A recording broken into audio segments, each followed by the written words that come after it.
I'm Elliot Cohen, and welcome to the wrap-up for the City Commission meeting that was held August 6th, 2012.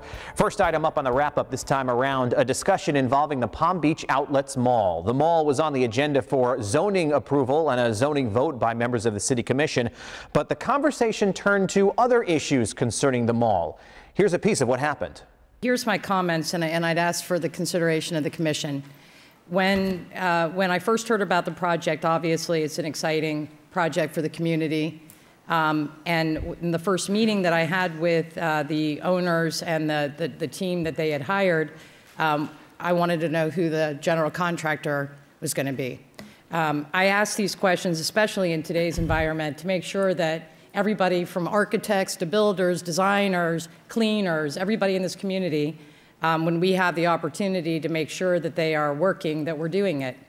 The general contractor is from Tennessee, and I can tell you this, you'd be hard-pressed to find any place in the state of Florida that I do business that isn't insistent upon local, even general contractors. So I said, all right, I want to talk about your local and minority business participation. The application that is in front of you is a zoning and land development regulation, and you're going to be looking at whether or not the application is consistent with Section 9432 of the zoning code.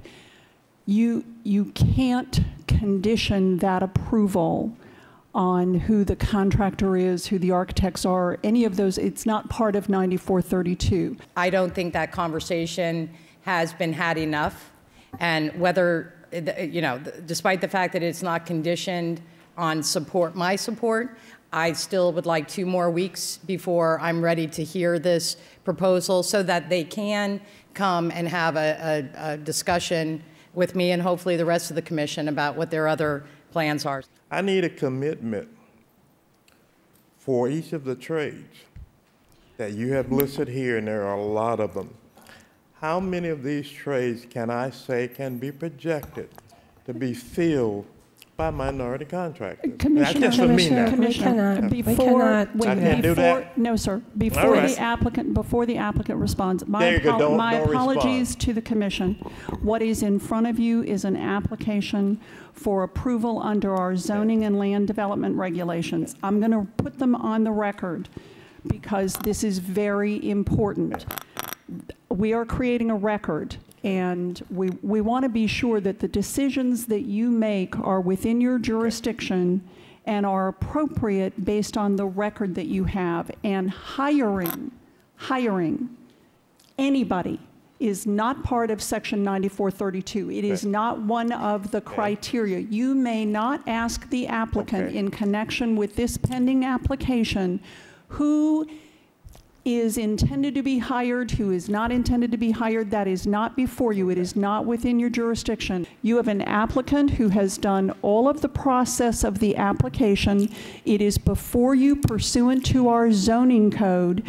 There are criteria in the zoning code that you have to apply to the application. And if the applicant meets the criteria, you approve the application. If you determine that the applicant does not meet the criteria, you have the absolute right under the zoning code to deny the application, but you may not have a hiring conversation. These people have a right to be heard. This is their application. Although it's an important conversation to have, it's not relevant to this particular application, and I think that this would be a bad precedent to set for businesses doing business in our city.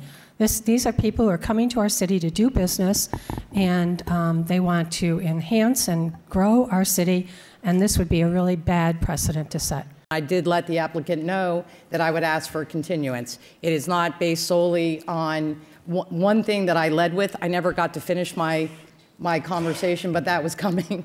I started one place, that is true, and I didn't get to finish what my rationale for continuance was, but it is a bigger issue than just hiring, and it is specific to some of the planning issues that have been raised, and I want the ability to go back to the applicant to make sure that they've been addressed. You do not want a record that looks like you are somehow going to condition your review of this application based on a developer's commitment as it relates to hiring. We have a motion and a second before us. I just want to say, and I know I won't change your minds, but I could tell you that I think this is a really bad precedent to set for the businesses that want to do business in our city. We have people here who are working very hard to employ people in our city, have done a ton of outreach, have hired many, many, many business people, and for this not to move forward, I think is a travesty. Okay. All those in favor signify by stating aye. Aye. Opposed, nay.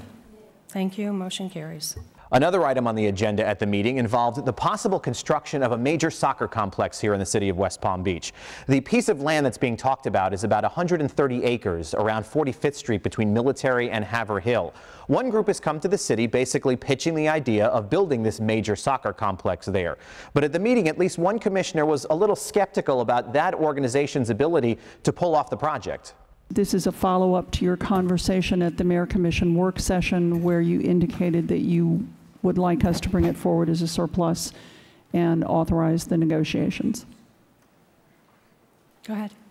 I'm not going to support this. But what I would support, I'm generally in support of looking at bringing in a great soccer venue for the city.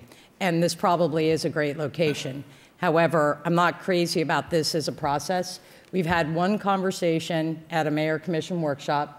I know that somebody representing the part of the applicant or the person who's come to us with this idea has tried to meet with me, but as I've done my own diligence on this group, I can't find anything that really substantiates their ability to get this done. We have a lot more questions to ask about how to utilize this area. Bigger questions like, wouldn't we prefer an entity that will be bringing tax dollars into us? Are we giving away city land to a not-for-profit that will not be generating tax? I think there's a lot of questions to ask. In the end, the City Commission decided to table the idea of this particular group building a soccer complex. Essentially, what they want to do is open up the process to other groups to make pitches for what they might want to do with that piece of land as well. There was one other interesting item on the agenda as well, and it involved the ability to remove debris from private communities and private roads. In the event of some sort of a natural disaster, the Commission voted to give themselves and give the city permission to remove debris from those private roads and private communities in the event of some sort of a disaster. That'll be up for a second vote at the next meeting. That'll do it for this edition of The Recap. If you'd like more information on the city of West Palm Beach, you can log on to our website, www.wpb.org. I'm Elliot Cohen. I'll see you next time.